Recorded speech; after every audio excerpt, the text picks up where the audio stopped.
Okay, cool. All right.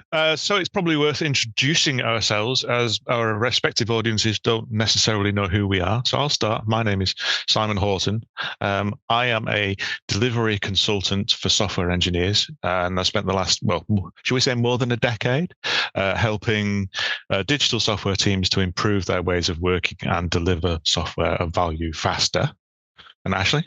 Ashley, my name's Ashley Neal. I'm by trade a driving instructor, but I do a fair bit on YouTube producing driving education videos. And I'm a driving instructor. I've been 24 years. YouTube, probably about 10, but probably about 7 or 8 properly, if you can call it properly. Well, still 7 or 8 years is a good history for a YouTuber. It is to be fair, and I'm still here. I'm still going, so no cool. problems. Cool. Good to see you as always, Simon. Yeah, likewise, mate. Likewise.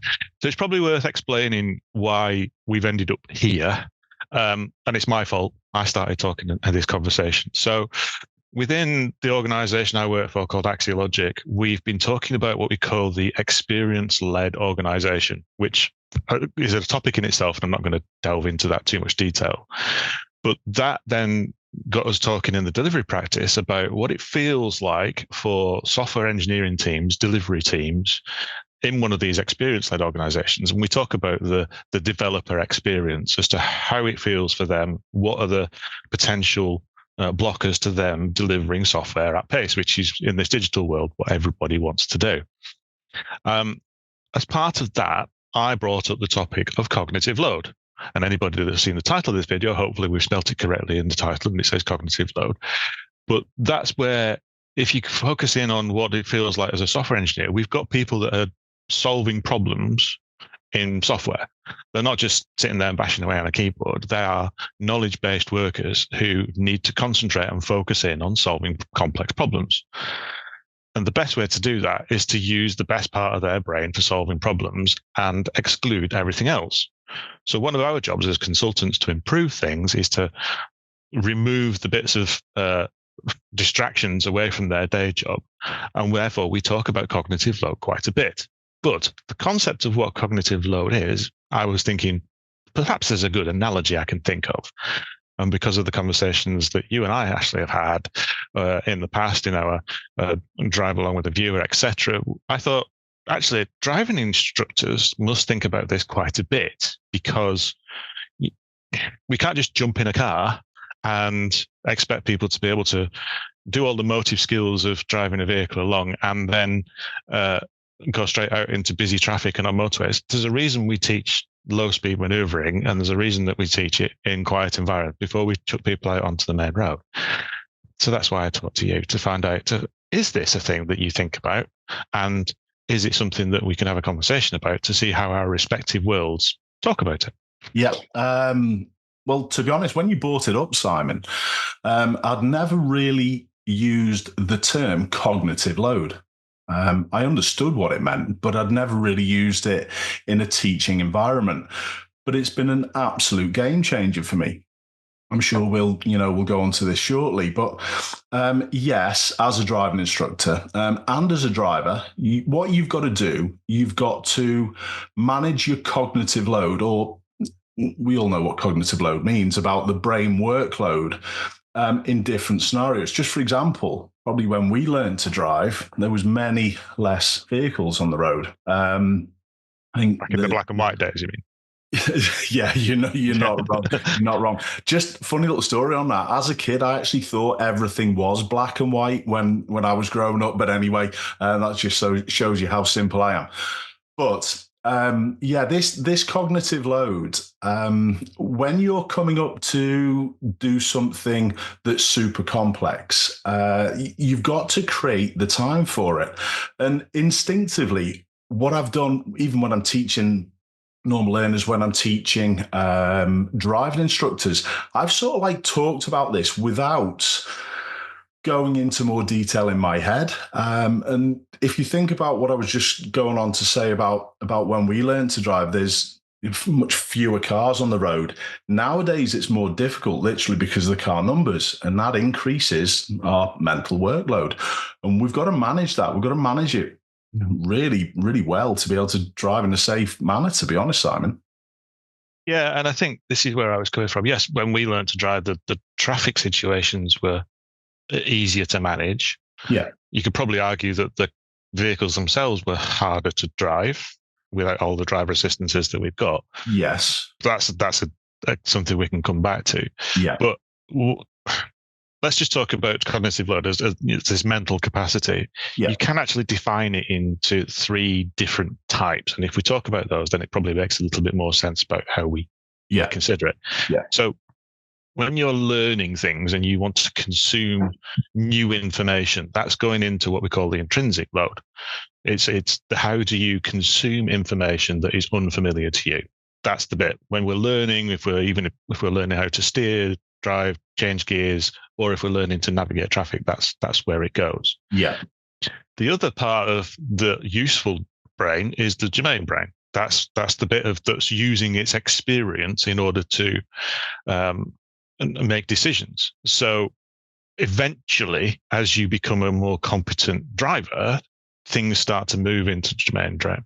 The ability to steer and navigate and make smooth gear changes all becomes, people used to talk about second nature. Yes. But actually what it is we've learned how to do it in a way that we can use the information coming in and sort of parse it through this domain part of our brain. Yeah. And then the third bit from a driving perspective is the dangerous bit, which is the extraneous cognitive load, which is the things that distract you. They're the mobile phones, the passengers talking to you, the tuning of the radio, the adjusting your sat nav.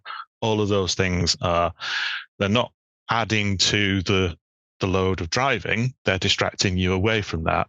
And there is a bit like a load in and load out time for a lot of that, where it's not just, I only looked at my sat nav screen for a second. It's actually the thought process of, I need to move my hand to do that. And then when it comes back again, it takes time for you to readjust back to what you're doing. So that's why we have legislation in place now to prevent us from using our mobile phones while driving. That's one example of a distraction.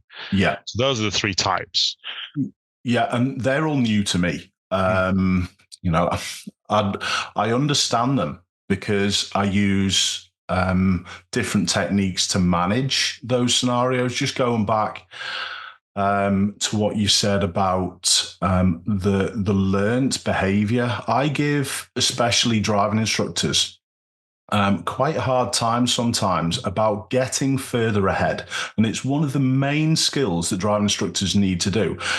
Even you yourself, Simon, you're a cracking driver, really good. Obviously, we spent the time together when I, popped over to come and see what your driving was like. But to be able to do the job as a driving instructor, it's not just seeing things in a particular time scale and allowing you to deal with it. You've got to get even further ahead, because that student is effectively, if I sometimes say this to people, you imagine the simple instruction, come off the gas, gently brake. You would do that in an instant because, like you said, it's learned behavior and, you're sharp with it. But the student, especially in a manual car with the 3 pedals, has to think off the gas, which one's that? Oh, yeah, my right one. Yeah. Gently brake. Which pedal's the brake? Hang on a minute. A, B, C. Oh, the middle one. Which foot do we use from? Now, it's not quite on that level, but it has to be a length of time to allow the student to cope with that. And that's what I'm always saying to the driving instructors. You must get further ahead. It's not sufficient just to look in the distances that you would be looking normally, because you can react like that. Yeah, and you've got to be able to not just react to it, you've got to plan what you're going to say and how you're going to say it, because all your students learn in different ways. So some people you'll probably be able to say off the gas, gently brake, and they'll be onto it. They'll get it because they understand it. Others, you're going to have to relate that back to a scenario. Remember that when we did that thing, because people learn by association. Yeah. And then you've got other people that you're going to have to talk to, where you're going to have to do blocking things out and say off the gas, make sure you've done that. Gently brake, do that, because people have smaller blocking capabilities. Yeah. All of these things you do naturally as part of what you're doing. And all we're doing in this conversation is probably just applying a label to it. That's right. Yeah, absolutely. Just the big thing after our initial discussion on this, Simon, the big thing that stuck out for me is how what I've done over the past little bit, I've introduced the term cognitive load and got my students to try and think about it a little bit more. And also, obviously, with the instructors, I've got them to think about it. But it's time management for me where really this cognitive load helps students, both normal learners and instructors, understand what we're trying to do. And I've started explaining things, and it's all thanks to you. It's all thanks to you bringing this conversation up.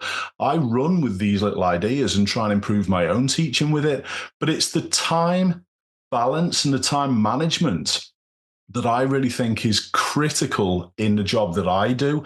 And I'm going to ask you now, but I've got a couple of things to explain. How does the time management work in your field regarding this cognitive load? I know you said about pressures of delivery, but like I said, I'll let you answer that in a second if that's okay. Sure. But it's the time management even coming up to a junction, say, for example, a T-junction, where risk increases the closer you get to that giveaway line. And if you cross that giveaway line, but also the cognitive load on what you've got to do increases the closer you get to it. So what I've used this sort of like idea that you've sprung at me, I've used it to encourage people to realize, well, I've got these 5 things to do within this short space of time. To cope with those 5 things, I need to slow down so I can spread them out a little. And does that fit into your world in any way, Simon? Yeah, I mean, it does. It's probably giving space and time is a bit more black and white in what I tend to do with the delivery teams that we're working. So the classic example, and this is one that you will probably relate to even in your world, is the distraction of a phone call or a meeting away from what you're doing. So you're a YouTuber and you'll probably get into the focused edit phase where you're in the zone and you're editing away. If I said, stop doing that, I want you to go and have this conversation over here and then come back to it, you can't just switch straight into it. You've lost additional time through cognitive switching. Yeah. So interesting. Sorry to break in. That happens to me all the time when I'm editing, but I know a video's going out at a particular time and I need to look at the comments. So that's a perfect example of what you're saying. Sorry, Simon. But effectively, you are working as the people that I deal with. You're in a digital space. Yeah. You are problem solving. You're editing a video. You're working in a one-to-one environment, and then you're being distracted away from it. Yeah. So when we talk about the extrinsic load of and trying to reduce those in our space, it's taking meetings away. Or if we have to have meetings, make sure that they're at the same time so that you're not having to think, oh, when's that next meeting? What's I have to do? And I get involved. I'm a certified Scrum professional. Now, Scrum in this context is not the rugby Scrum, but it's similar to that sense in that Scrum team is a well-formed digital team.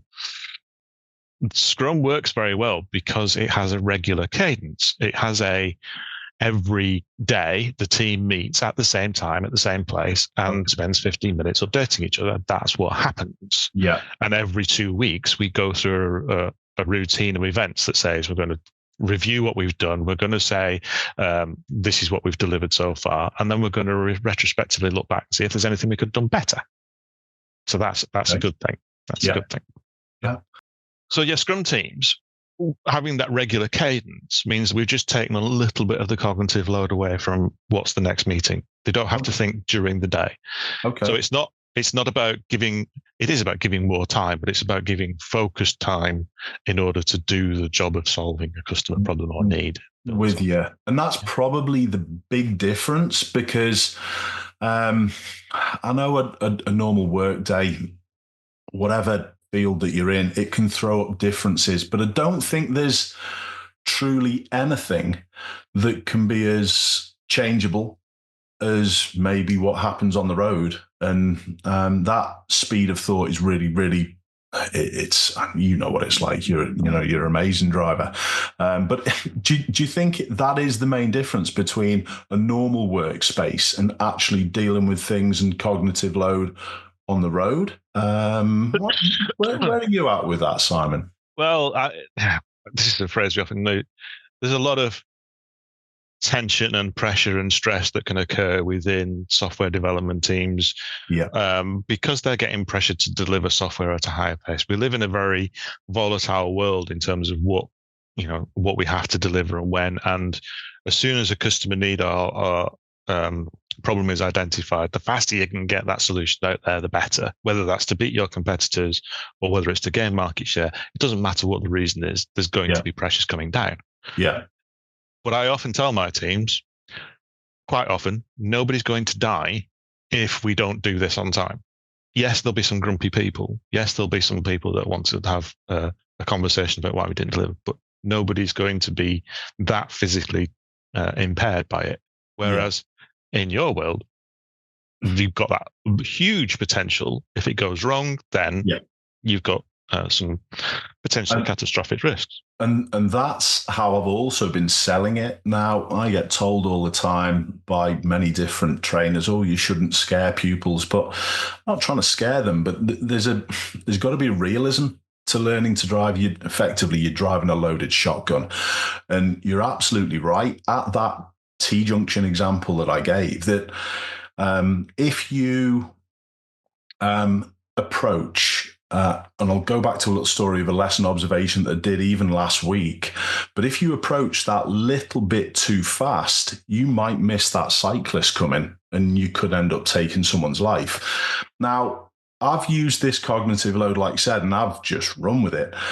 Even regarding the instructor training, it's a complex profession that there's so much to learn. But I was on a lesson observation last week, and I'll just explain for your viewership what this means. A trainee driving instructor is quite similar to a trainee doctor, where they're able to teach on the road proper pupils to gain this experience. And I often sit in the back and make assessments on not just my training instructors who I'm training, but for different companies around the Merseyside area. And there was this one particular lesson observation that I did last week that the student had problems with emerging, and the training instructor was saying all the correct things. Yeah, you're not looking right and left enough. They were saying on the approach, was it open? Was it closed? But there was a simple part to it, right down at the core of a competence, key skills, right down at the lowest level. That student was never going to fix that problem because their braking skill wasn't sufficient enough to then allow them the time to even look in both directions, because the student was coming up. They were looking pretty good all the way up to probably 2 car lengths before a giveaway line. But then it was at that crucial point where we really need to create that time. They weren't good enough to do it. They were just staring to the right. They were maybe coming out a little bit quick. And understanding cognitive load from my perspective now I've really had a chance to go through this over the last probably, 6 or 8 weeks or so since we spoke, might have even been longer than that, has allowed me to go even deeper and realize, well, that lesson was never going to get fixed. That pupil's ability to do T-junctions was never going to get sorted unless the instructor got right down to that lowest level. Progressive braking needed to be improved to then allow more time to do all of these things that are required. So it's been a game changer as well, Simon, for me. So in that scenario then, Ashley, you're in the back. Do you think you had the advantage of being disconnected from that lesson just to see what was going on and be able to apply that thinking? Or do you think really if you'd have been in the passenger seat and it had been your student, that you'd have been able to apply that thinking and recognize what's going on? With my experience, I would have fixed it. I would have just fixed it straight away. But like I said, I've been doing the job 24 years. I've been training instructors for 20. So it is something that I'm used to. And I think you realize what I'm like as well, Simon. I'm constantly pushing myself. I'm constantly self-analyzing and working out. I'm like a big sponge. And it was so refreshing when we had our initial conversation on this, that you talked to me about these different parts of the cognitive load. And I went, oh, how can I apply that? And it has been an absolute game changer for me. But yeah, it's experience. I would have been able to sort that pupil relatively easily. Interesting when you talk about experience. I'll give you a little tale. I once had to sub in for a scrum master. So they're the scrum masters in the scrum team are the facilitators. They're the ones that make sure it all happens. Yeah. And it can be, they call it a servant leadership role. It's basically, you'll do whatever is necessary so that the team can get on and doing their thing. So when we talk about cognitive load, you really have to be, that's where you sit day to day. Yeah. I had to sub in for a scrum master. Well, actually, out in Germany, I was on a gig out in Munich, and an experienced scrum master had been in there for a couple of months, but the team weren't really doing very well. It was a multicultural, multidiscipline team. Yeah. So yes, they were in Munich, but they were from all over the world, and they'd all come together and be thrown together. But they weren't really gelling on it. I came in, and when you talk about levels of experience, there was a couple of things I spotted straight away from just observing human behavior, just dead simple human behavior there was one scenario where developer A would walk in early in the morning and sit down and start work. Developer B would come in a bit later in the day because he came from out of town, and he would sit down and he would start work. But what was happening was developer B was switching the light on over his desk because he was sat in a darker corner. Developer A, we then had the light shining down in his eyes, and he became frustrated and a little bit grumpy about it. But he wouldn't do anything about it. They're not the sort of outgoing types of people who would, openly go in towards conflict and say, "Oh, can we do something about this?" I understand. But sitting there and going, you could feel the vibe change. Yeah. So all I did was just have somebody come in and just put some louvers over one of the lights. And he came in the morning after, and the guy switched his light on, and he went, fixed. No words necessary. But that then allowed him to concentrate more on the work that he was doing, because he's a valued knowledge worker who needs to concentrate on what he's doing. Perfect. Yeah. And that leads, that's an experience. Yeah, and that leads perfectly into road rage. If you think that's one of the main things that then takes away our focus when we're on the roads, we get hot-headed, and it's learning just to let it go and just calm down. You know what I'm like, trying to push this. Although naturally, that's not my instinct, Simon. My instinct is to challenge and is to battle, because I used to play professional football. So I had to win that battle. But on the roads, it's totally different. And this is a taught skill on my part. But that is one thing that can absolutely distract us all in an instant. And then we're suddenly into dangerous situations again. And we start making poor decisions. Yeah. Because of our fight or flight reactions have been flared up, and we're into that conflict situation. Like you say, it has to be a learnt behavior to then cap it, understand, let it go, without starting to sing the Frozen song. But it's that kind of, you just need to be able to distance yourself from that. As you brought it up, I'm just going to reflect a little bit on the team. Okay. As a professional footballer, you were involved in teamwork, and I'm involved in teamwork with my scrum teams. Yep. There's a lot of the cognitive load that can apply to when you're talking about a team, because if you're in a good team, and I'm not going to try and do a football analogy because you know my football knowledge is terrible. Okay. But a good sports team, the individuals know what the skill sets are of every other individual. And on a playing field, not necessarily having to know where everybody is, because they know what the roles are, and they know that this likelihood is that person's going to play that ball in a particular way. Yes. That's actually reduced the cognitive load so that you can then react to what the other team are doing. Yes. So all the set plays and things like that are the ability to do, we've put that into the domain brain because we know what we're doing. That gives us much more confidence in the ability to receive information, which is effectively learning what the other team are doing. Yeah. So the same applies to a scrum team as well. if we have a multicultural, multidisciplined team, and I want them to be better performant, knowing what each other's skills are, Yep. tick. Everybody knows what everybody's job is. Yep. But also knowing what each other's cultural backgrounds are and what their ways of thinking are allows them to make the best of each other as well. And again, over time, once you've built the team up, they become high performant because everybody knows what everybody else is capable of and how they do it. Yeah. There was no real cultural thoughts when I'm on a football pitch.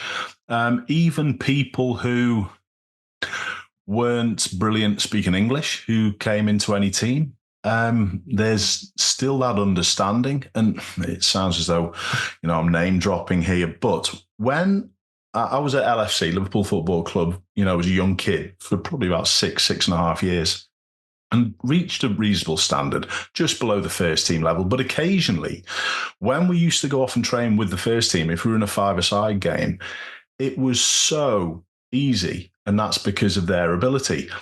And the person that made my job, honestly, so easy, even when he came down into the reserves and played in the reserves with us, was Jan Mulby. He was such an amazing footballer. You could give him the ball anywhere. And I've never really realized it, but yes, it reduced my cognitive load, and probably his ability allowed me to perform better. And that is just a light bulb moment just now as we're talking as well, Simon. So superb. Yeah. The other thing that comes to mind is how to explain this.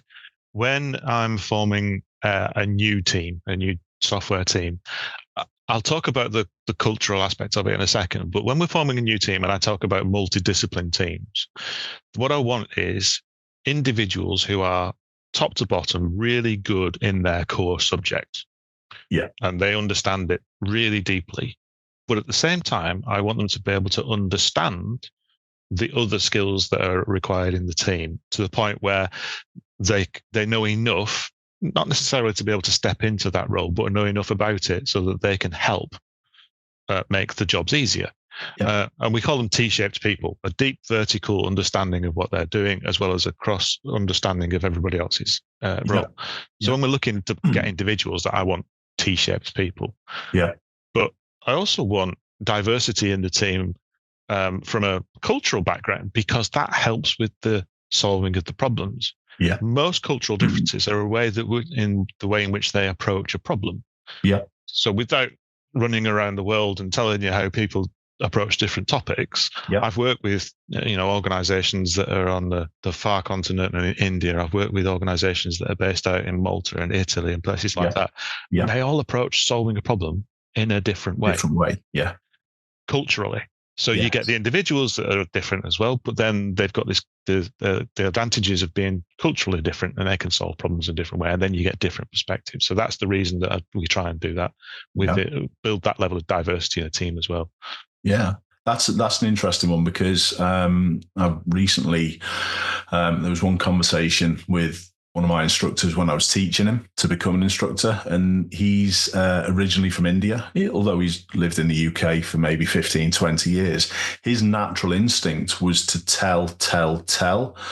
And that's a cultural thing. And I had to really just totally change his way of thinking and operating, because what we should be trying to do as driving instructors now is drag the information from the student, because it gets them to think a little bit more. And that was a tough one as well. So culturally, football, no, but absolutely within the job that I do nowadays. Interesting. And do you think that's the way in which you teach driving instructors specifically? Do you think that's evolved over the years as your experience has changed? But has it evolved as understanding of how people learn has changed? Yes, the DVSA were instrumental in this. I've criticised the DVSA many times over many things, as you've probably seen over the last few years with the highway code updates, which are 2.5 years old and have still not been implemented properly. But rant will be saved for another day. But the DVSA did actually change quite dramatically. What was it? 7, 8, maybe 9 years ago? Don't know the exact date. They changed categorically how instructors were assessed, and it's gone towards a client-centered approach where, when I learned to be a driving instructor, it was more regimented. It was do this, do this, do this, do this, off practice. But now there's a lot more coaching involved. But that does also cause problems for me training the instructors, because you're required to be further ahead, like I explained before, which increases the cognitive load. Whereas I would say prior to the changes, I think the instructors could be at a lower level of forward planning and still actually get through. So this has been a super positive change. Not many of the old school instructors like this way, because they've obviously got to change, but it has been a real positive, in my opinion. That's interesting. I mean, we talked about the black and white days when you and I took our driving test in the first stage, but we were learning on the job. There wasn't a theory test and a practical test. Correct. We were learning the whole thing at the time. Yes, it was go and read the highway code in your bedroom, and I've got copies of highway code and the driver's handbook over there. Yeah. I have. No, this can't work out. You can't do that the way. There, that way. That way. They're all on my shelf back there. So yeah, you're right. So you do, but it was go and learn that in your bedroom. Yeah. But the test of that knowledge was part of the driving test, and part of the education was, part of the learning on the job. When it was easier to do that, and that the division of that means that was a positive step in my mind as well, because it allowed different types of learning to be applied to the different types of knowledge that you need to do. Yeah, it's right. Yeah, it's interesting, and this has been an evolution, I think, in many worlds and many occupations and jobs and professions. I think this has been a real positive step, maybe over the last 10, 15 years, where we're trying to ask, and we're trying to listen, and we're trying to understand how people feel a little bit more, because I think feelings play a big part to it. If you're not feeling in the correct way, your mind's obviously going to wander, isn't it? And is that a big part of what you do as well, the feeling side of things, to help people concentrate and be consistent with their cognitive load and their application to work? Yes, it is. And we started off talking about the experience-led organization and how that filters down. And it's interesting you started talking about client experience, client-centered. Yeah. It's the same thing. It's adjusting the way that you view the world so that you're making it better for who you're interacting with. Yeah. When we get into the development teams, they are naturally driven more by their emotions and their feelings than they are about them. They don't really care whether a process is done over here. They don't really care whether the person running the meeting is interested in what they're doing. They're focused in on solving problems. Yeah. And understanding how that makes them feel is really important. I did say the word retrospective earlier on in this conversation. One of the key parts of the Scrum framework, somebody's going to shoot me down for using the word framework, but it's easy to explain it. Yeah. Is the retrospective. So every 2 weeks we finish a sprint and we show our stakeholders, this is the brilliant thing that we've delivered and it's ready to go out to customers. And then we have an internal retrospective, which is the team looking back over the last 2 weeks and going, what could we do better? And what can we change so that it's better next time? Yep. That's hard because... Yeah, there's loads of similarities with the driving instruction as well. Sorry, Simon, go on, carry on. No, it's hard because you've got naturally a group of people that are not very good at talking in open conversations and expressing their feelings. Yes. And what we want are the feelings, because I want to know if you're grumpy in the morning because somebody's turned the light on that you weren't expecting. Yes. I want to know if it's hard for you to get in for 9 o'clock in the morning because the buses are not running very well. Yeah. I want to know all of that because that feeling and how it makes you feel, that's how you set yourself up for success. You're right. Yeah. And getting people to do that in that environment means that there are now literally, we're talking about books, there are books and books of how to run good retrospectives because you need different tools and techniques according to the people that are in your team.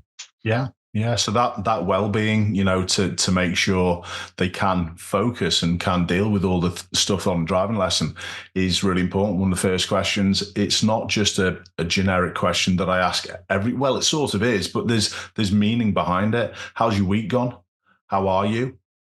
Just simple little things like that. Then allow you to understand. You mentioned it before as well, reading people body language, and it's reading all these little signs that then help you understand whether people are going to be able to focus or whether they're not. I had a lesson the other week with a student. She just sat a resit of an exam, which was going to enable her to do a final year. And she was an absolute waste of space, poor girl, because she'd used all her energy up in this exam. So what did I do in that situation? I made the lesson simpler. I reduced that cognitive load. We went in a car park and had a little go at some reverse bay parking. But it's understanding how people are as well, and adapting, which for me gets the most out of students and it gets the most out of driving instructors as well. Yeah, and that reducing the simplicity or reducing the complexity of that lesson to make it simpler and do that actually had double impact, didn't it? Because it not only meant that you were productive lesson, it meant it gave that student the ability to then bounce back and the next thing that they went on to. Whereas if you'd gone, right, need to get this lesson done, your test's coming up, come on, let's go and do some motorway work, or let's go and do dual carriageways, let's go and do complex junctions. Yeah. Not only would it have been risky because the focus wasn't in it, they wouldn't have learned anything new. No, you're right. And then the next thing that student went on to in their day would have been even worse. Even worse. And they take a step back in what I'm trying to achieve as well. So there's loads of things. Here's one little thing that I thought of, and I've probably got about 10 minutes or so because I've got another training session shortly as well, Simon. So I want to make sure that this is covered, if this is okay. Fear is a big thing that I have to deal with on a daily basis, and I'm suspecting there's got to be elements of fear in the workplace, fear of not hitting targets and bits and bobs, but I don't think it's quite as well. I don't know. Please give us your opinion on it. But the fear of that lorry coming towards you when you're scared of lorries absolutely takes over. And we said earlier on, we discussed about instinct and its learning instinct. One of the hardest things that I have to do is to battle against someone's instinct, and fear is usually the biggest cause and the biggest problem causer for me.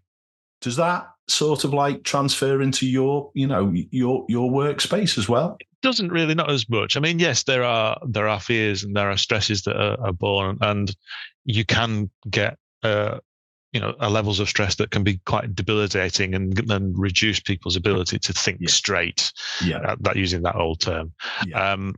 But that then comes more into the personal coaching point of view as to how do we, as I said, with the servant leadership role has a coaching element to it as well.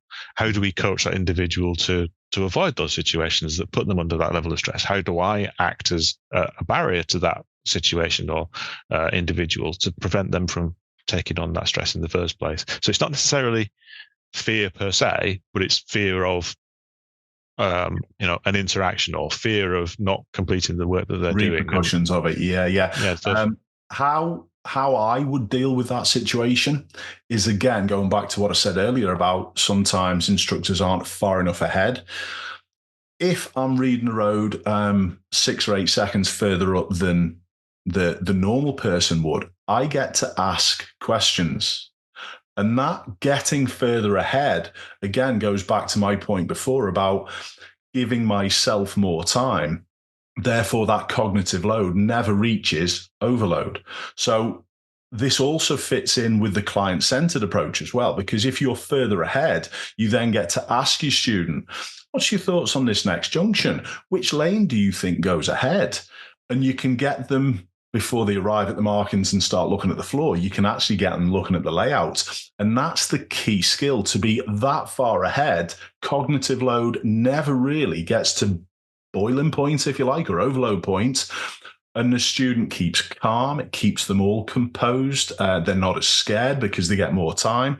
So that has been the massive thing, me understanding this more and applying it to my daily life. I've always done these things, but again, your little trigger, your little carrot that you dangled in front of me has been astronomical, been superb. And I see you doing this all the time, whether you realize it or not. So that question and answer piece. So the example you used earlier about off gas, gentle brake. Yeah. That's the kind of last resort, or that's early in the instruction cycle. You move as fast as possible to, what do we think about our speed coming up to this junction? Yes. And that turns that question in. So I see that happening all the time. Yeah. So that's brilliant. And I always try and work on the outside, and I always try and get people to work on the outside.